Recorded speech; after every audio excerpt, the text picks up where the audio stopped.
Happy NBA draft night, everyone. Forrest Tucker with you for sports. 5 former Kentucky players are looking to make their way into the association in the next few days. We'll start with the hometown hero, Reed Sheppard. Multiple draft analysts say that the London, Kentucky native could be taken at 3rd overall by the Houston Rockets. However, Bleacher Report predicts that Reed could be taken by the Charlotte Hornets if they trade up for the 3rd pick in tonight's draft. At Kentucky this past season, Sheppard's three-point prowess was a huge talker as he made over 50% of his shots from behind the arc. That skill makes him one of, if not the best shooter in this year's draft class, per Sports Illustrated. Another former Cat is expected to be a lottery pick, Rob Dillingham. There's more variation in Dilly's projected landing spots, though. ESPN says that he could go as high as 8th overall to the Spurs or as low as 13th overall to the Kings. The North Carolinian averaged over 15 points for the Cats this past season.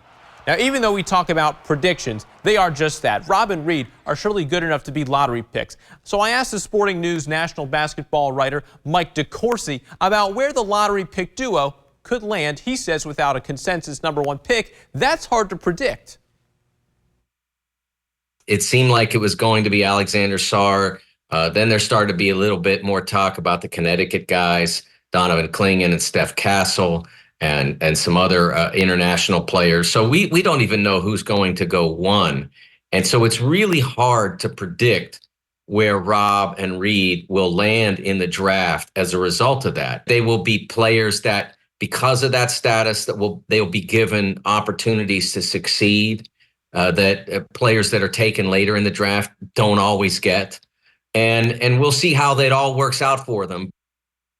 Of course, there are 3 more Wildcats who are draft eligible tonight and tomorrow. Justin Edwards is projected an early 2nd-round pick. Antonio Reeves could be picked later in that round on Thursday as well, but there's a chance Reeves could go undrafted too. Trey Mitchell, lastly, is widely thought of as a player who will ink an undrafted free agent deal. We'll break down DeCourcy's thoughts on those 3 players at 6 o'clock. Now, as we just said, predictions are just that. And our Minky Beef Jerky poll question of the day asks if you think there's a chance every former Cat gets his name called, despite what the experts say. Vote by scanning that QR code on the screen or go to WTVQ.com/vote.